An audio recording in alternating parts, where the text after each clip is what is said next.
Hello again, folks, and welcome back to Secret Levels of id Software.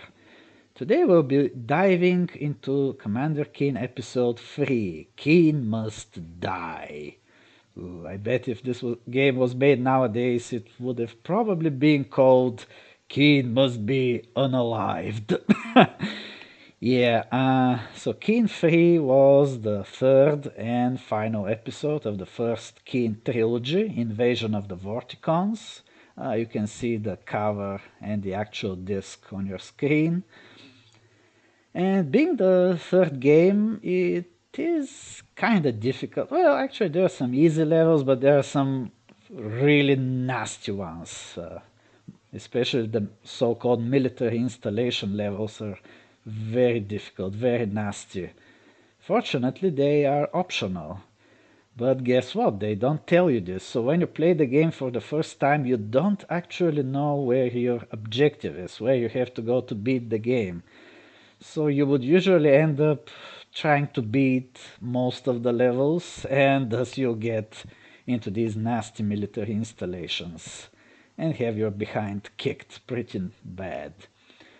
But beside all this, there is a secret level as well, and a very special one. It has something very distinctive and important hidden in it.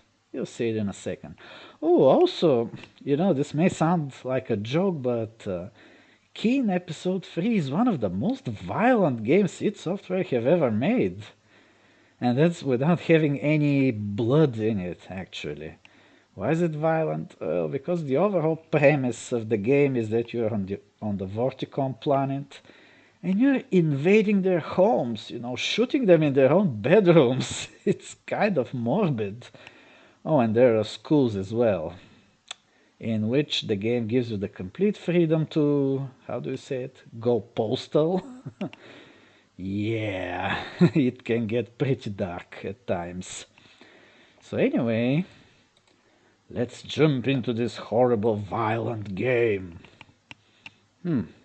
Yeah. Ooh, one more thing I can tell you about Keen 3 is that it was a little rushed. id Software were in a bit of a hurry to finish it. They rushed it a little bit, and as a result, this game is a bit more buggy than the rest. It's nothing game-breaking, it's not a bad game, but there are some noticeable bugs in it.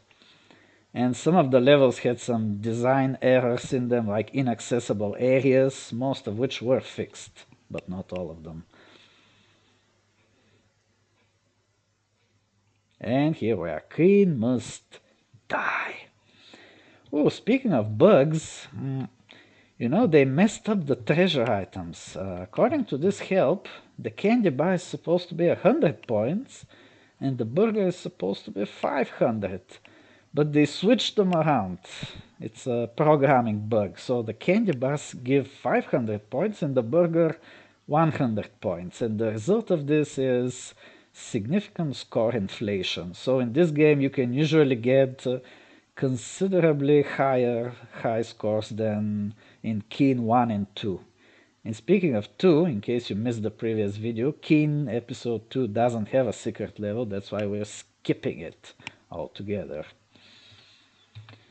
Once again we have the About id section, this time with a different border. This blinking light texture is not used anywhere else in the game, it was specifically made for this screen. Anyway, let's use my saved game. So here we are. This tower here is actually the final level of the game. If I get inside and beat it, I will beat the game. But that's not what I'm here for. I'm here to get to the secret level. Where is it? Where is it? Okay, something an observant player may notice. If you've played this game, you may notice that this is the only place on the world map where you can actually reach the water. And there's even a bit of a seaweed here. Why is this important? Well, because we need something that's inside the water to reach the secret level. However, it takes a little bit of waiting, so that's why I'm going to pause while we wait, because I wouldn't want you to get bored or something. Ah, here it is. The sea monster. You must get on its back and then ride it around the world map. And like I said, it's the only place where you have access to the water, so it's the only place where you can get onto the monster. I also mentioned the final level is nearby. You see, if you know this game, you can beat it very quickly by just finishing 2 or 3 levels total. Yeah, the whole design concept of this game is built around the notion that you don't know where you're supposed to go and would just go around and explore.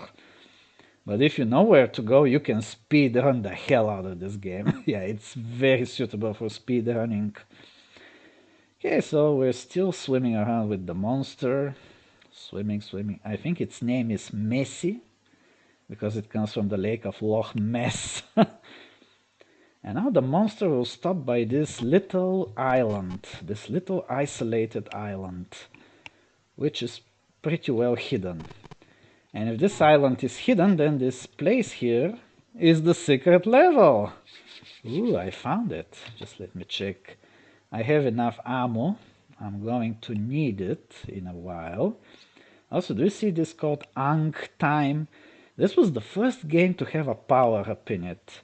However, they couldn't put a counter on the screen to show how much time you have remaining for the power-up. That's why they put it here. It's a 10-second power-up, so when you pick it up, the 0 changes to 10. And then when you check your status screen, you see how many seconds you have left. I don't have a power-up at the moment, that's why it says 0. Anyway, let's enter this secret island city. Cave. But if we go up, we can find the most important and distinguishing feature of the level. The school. Yeah, school. Remember when I told you this game is very violent and gets dark? Well, I hope YouTube doesn't get upset with what's about to follow.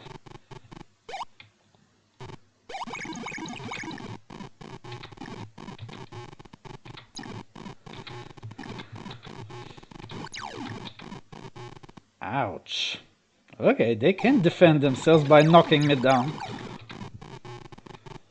That was the teacher. Oops. And just in case you think they're just stunned, the ending of this game makes it very clear that Keen doesn't use a stun gun. The effects are more permanent. And I guess id Software realized that this seems a little dark, so in Keen 4, 5, and 6 it's made very clear that you're using a stun gun and your enemies are just stunned. So here we see a very important thing. That is the standard galactic alphabet in its entirety. It's an imaginary alphabet that Tom Hall created specifically for the Commander Keen games, and all signs in the games are written in this alphabet. And in the first 2 games, you can try to decode it on your own, but it's not very easy. And here in this secret level, you can find the entire alphabet decoded in this school. And of course, we'll just try to ignore all the bodies on the floor. And behind the school is a bit of bonus items. So like I said, this is the most distinguishable part of the level. The rest of it is mostly caves, a few small lakes, stuff like that.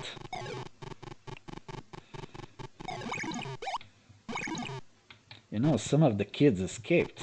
I should watch out. I have plenty of ammo, thankfully.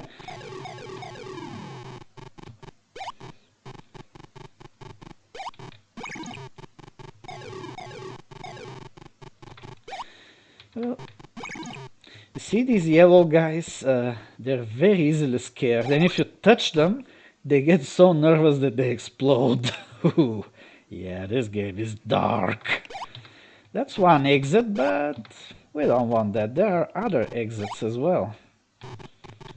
Let's go this way.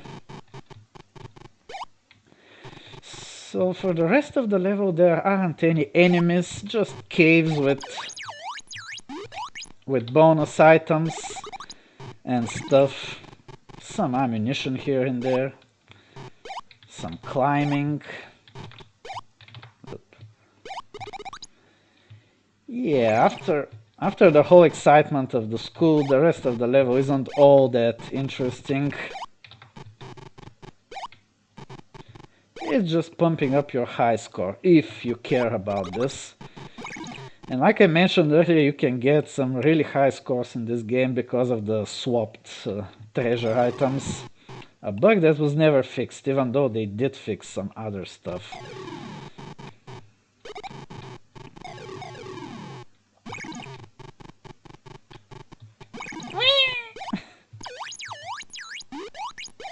Oh, by the way, that strange sound that is heard sometimes is when I gain an extra life. These are my extra lives, or keen clones if you prefer. Oops.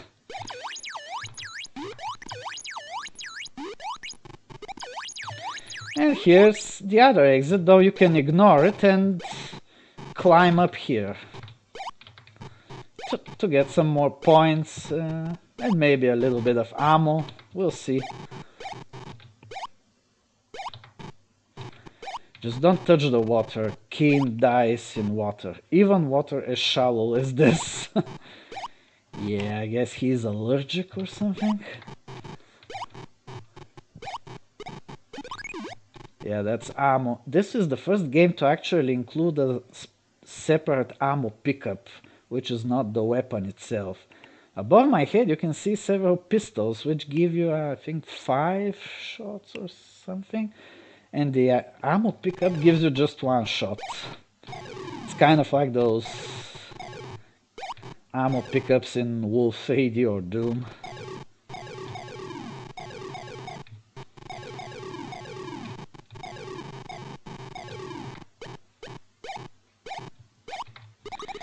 So yeah, the rest of the level is again mostly caves. I can do a little cheating to show you. Just empty caves, so there isn't really all that much to see and experience here. Some lakes as well. Just don't drown in them and you'll be okay. Oops. I wasn't supposed to do that. Anyway, let's finish this. Ooh, due to the way it's a cave filled with these little yellow guys, some fans have speculated it's some kind of reservation for them or breeding ground. I don't know. So once you're done with this level, all you need to do is just wait for the sea monster to come back, get on top of it, and it will take you back to where you were. And then you can directly just go into the final level and beat it. And yeah, that's it. That's all for today. Yeah, that was quick. Ooh, nice pulsing idlogos. So, what can we say about this level? It was slightly more distinctive and unique than the previous one on Mars, especially the school, which gives you the standard galactic alphabet. And you also saw some of the action that earns this game the reputation for being violent. So yeah, hope you enjoyed it. Short video, but that's not necessarily a bad thing. And see you next time when we will be going into Keen episode 4. Oh no, the Pyramid of the Forbidden. Ugh. If you're wondering why I'm so upset about it, it's because Pyramid of the Forbidden is not just the hardest of all secret levels in Commander Keen, it's the hardest of all levels in all Keen games. It's a very nasty level. We'll be playing it on normal difficulty. I have beaten it on hard before, but I just don't have the nervous system to do that again. Anyway, hope you enjoyed this show and see you next time. Bye.